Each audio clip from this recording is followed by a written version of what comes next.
নমস্কার বন্ধুরা, আজকের নতুন আর একটা ভিডিও নিয়ে আসলাম। দেখুন আপনার মসুর ডাল দিয়ে কিভাবে এই যে মামা কলার পাতা আর একটু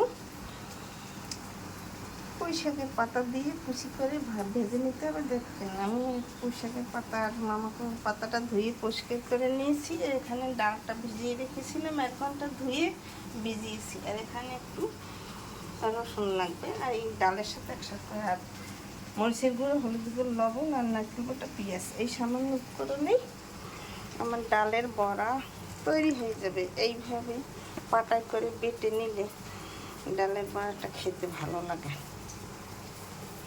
আমি এইভাবে এখন রসুন দিয়ে ডালের বড়াটাকে বেটে নেব। দেখুন আমি কীভাবে বড়া তৈরি করি।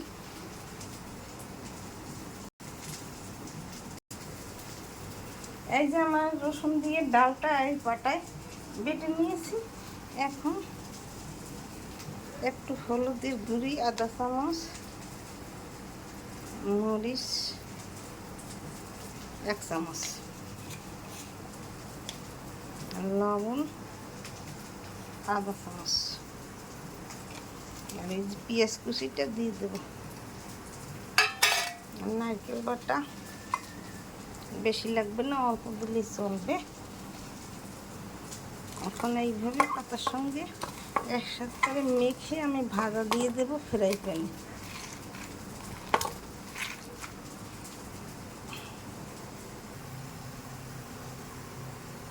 বড়া রাখার পরে ভাজা দিয়েছি পাতার সাথে একসাথে করে মেখে। এখন ওই পিঠ ভাজা হয়ে গেছে, তো কম আঁচে ভাজতে হবে। আস্তে আস্তে ভাজলে এই বড়াটা টান টান হবে, খেতেও খুব দুর্দান্ত লাগবে।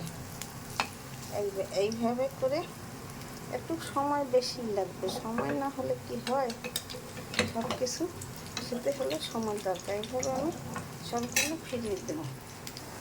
এই যে দেখুন আমার মামা কলা পাতা, তারপর পুঁই শাকের পাতা দিয়ে ডালের বড়া। এই যে বড়া ভেজে খেয়ে দেখবেন না, এই যে কত সুন্দর আওয়াজ হচ্ছে।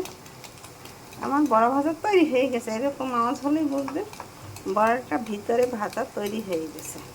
এই যে দেখুন আমার বড়া ভাজা তৈরি হয়ে গেছে। নিভা আছে ভাজতে হবে, কম আছে ভাজলে বড়াটা আস্তে আস্তে টানে তেলে, আর শক্ত হয়, খেতেও খুব ভালো লাগে। এক বড়া ভাজাই খাওয়া হয়ে যাবে। এরকম নতুন নতুন ভিডিও পেতে আমার চ্যানেলটিকে লাইক শেয়ার দিয়ে পাশে থাকুন। ধন্যবাদ, থ্যাংক ইউ। আমার ভিডিও ভালো লাগলে পাশে থাকবেন।